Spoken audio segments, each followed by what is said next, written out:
장애인 문화복지신문 제426호 제1면 기사입니다. 경기도 최중증 발달장애인 맞춤돌봄 및 가족돌봄 사업 대상자 2차 모집. 경기도가 최중증 발달장애인 맞춤돌봄 사업 대상자 20명, 가족돌봄 사업 대상자 136가구를 23일까지 모집한다. 이번 2차 모집은 지난 3월 1차 모집에 이은 것으로 더 많은 최중증 발달장애인을 지원하기 위한 것이라고 도는 설명했다.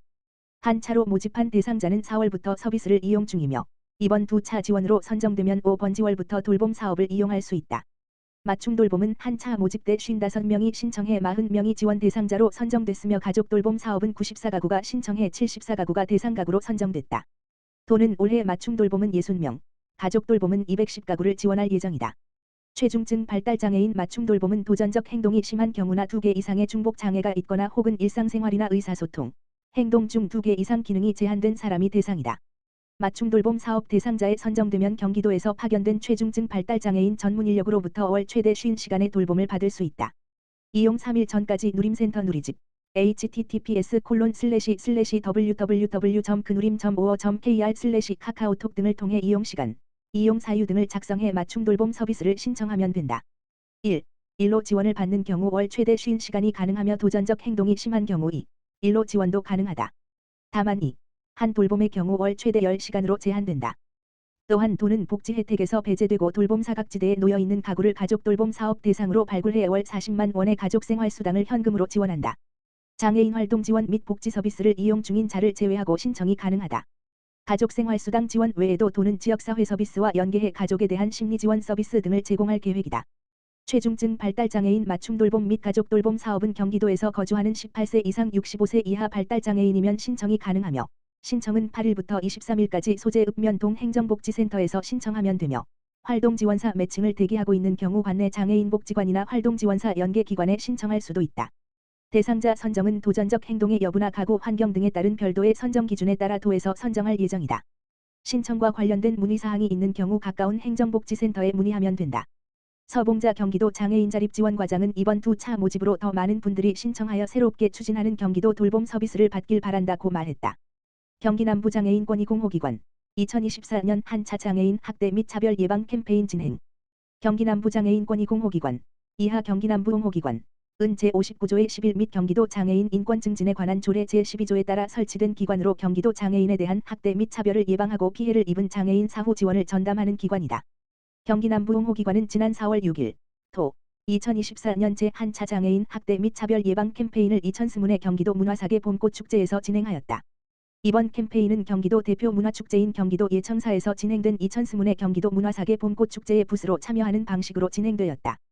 캠페인은 장애인 학대 차별을 예방하기 위하여 축제에 참여하는 시민들을 대상으로 장애인 학대 및 차별 예방호, X 퀴즈, 장애인 학대 및 차별 예방 다짐나무 만들기, 장애인 학대 차별 멈춰, 풍선 꾸미기 등을 실시하였다. 캠페인에 참여한 한 시민은 장애인 학대의 행위자 중 지인이 많다는 것이 놀랍다. 더 많은 관심을 가지고 주변을 살펴봐야겠다. 라고 말하며 적극 참여하는 모습을 보였다. 다른 한 시민은 우리 동네에도 도움이 필요한 이웃이 있는 것 같은데 전달할 수 있는 기관 자료를 줄 수 있느냐 라며 적극적인 홍보를 하겠다고 다짐하는 모습을 보이기도 하였다. 경기남부홍호기관은 2024년 총 4차례의 캠페인을 진행할 예정이다. 제2차 캠페인은 오는 5월 5일 1에 만석공원에서 진행되는 제33회 수원 어린이 청소년 한마당 대시 놀러와 보러와 함께와에 참여하여 진행할 예정이다. 경기남부홍호기관은 캠페인을 통해 장애인 학대 및 차별을 예방하고 장애인 인권에 대한 관심을 높이기 위해 지속해서 노력할 것이다. 국립장애인도서관 2024년 장애인 독서 프로그램 운영. 국립장애인도서관 관장 원종필 은 청각장애 성인 대상으로 손책놀이와 발달장애 청소년 대상으로 책 친구 이야기 나누기 독서 프로그램을 운영한다. 참가 신청은 4월 8일 월부터 19일 금까지 선착순 모집한다. 손과 책으로 세상을 누리다는 뜻의 손책누리는 청각장애로 인해 음성 언어 습득 과정에 어려움을 겪어 문해력이 부족한 청각장애인들의 독서를 돕기 위해 2013년부터 시작된 독서 프로그램이다. 이와 함께 발달장애 청소년들의 균등한 독서 기회 보장 및 독서력 증진을 위해 책 친구 이야기 나누기 독서 프로그램을 2020년까지 운영하였으나 코로나19로 인해 잠정 중단하였다가 금년부터 다시 정상 운영하게 되었다. 독서 프로그램 내용은 정서 및 언어 발달에 도움이 되는 도서, 교과 연계 도서 등 다양한 주제 분야로 구성되어 있다. 또한 전문 독서 지도 강사가 참여자들의 문해 수준, 장애 정도 및 특성을 고려하고 수어 영상 도서와 읽기 쉬운 책을 활용하여 장애 유형별 맞춤형 독서 프로그램을 운영한다. 청각장애인 대상 독서 프로그램은 매주 수요일, 발달장애인 대상 독서 프로그램은 매주 화요일에 진행한다.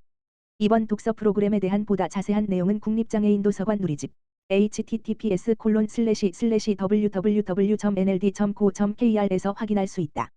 국립장애인도서관 원종필 관장은 장애인도서관을 대표하는 국가기관으로서 모든 장애 유형을 아우르는 독서 프로그램을 지속적으로 개발 운영할 예정이며 이를 통해 장애인들의 독서 습관과 문해력 형성에 기여할 것으로 판단됩니다라고 밝혔다. 한국장애인개발원 아동권리보장원, 장애포괄적 아동권리 증진 위해 맞손. 한국장애인개발원, 원장 이경혜, 이하개발원, 과아동권리보장원, 원장 정익중, 은 4월 9일, 화, 오전 개발원 국제세미나실에서 장애포괄적 아동권리 증진을 위한 업무협약을 체결했다. 이번 협약에 따라 향후 양 기관은 아동의 권리 보장을 위한 연구 조사 및 정책 개발, 아동의 보호에 관한 상호 교류, 아동의 권리 증진을 위한 지원체계 구축, 권리 협약 이행, 장애인식 개선 기타 상호 협의에 따른 사항에 대해 협력해 나갈 예정이다. 또한 양 기관은 학술 및 기술 정보의 원활한 교류와 공동 활용을 위해서도 긴밀한 협조 관계를 유지해 나가기로 했다. 구체적으로 장애 포용적 아동 권리 증진을 위한 실태 조사와 연구, 장애인 복지 취약 아동 지원 체계 상호 간 협력 방안 모색, 아동 복지 종사자를 대상으로 장애 아동에 대한 교육 지원, 실종 장애인의 가정 복귀 및 사후 관리 서비스 등을 공동으로 추진할 예정이다. 특히 우리나라가 온 장애인 권리 협약과 온 아동 권리 협약을 모두 비준한 국가인 만큼 국제적 시각에서 장애 아동을 포함한 아동의 권리 증진을 위해 함께 노력하기로 뜻을 모았다. 아동권리보장원 정익중 원장은 장애 아동은 장애인이기 이전의 아동이며 비장애 아동과 동등한 권리를 갖는 권리의 주체자이다라며 아동권리보장원은 장애 아동을 포함한 모든 아동의 권리가 보장받을 수 있도록 이번 협력을 통해 노력해 나가겠다라고 전했다. 개발원 이경혜 원장은 장애 아동은 장애와 아동이라는 이중적 차별로 인해 우리 사회에 관심이 더욱 필요한 상황이다며 이번 업무 협약으로 아동권리보장원이 가진 아동에 대한 전문성과 우리 원이 가진 장애 전문성을 10분 활용하여 장애 아동의 인권을 보장하고 적절한 지원을 받을 수 있도록 노력하겠다고 밝혔다. 한편 2022년 기준 우리나라 장애 아동 인구수는 81,344명으로 전체 아동의 1.1%이며 우리나라 아동 인구가 지속적인 감소 추세를 보이고 있는 것에 반해 장애 아동은 매년 증가하고 있는 추세이다.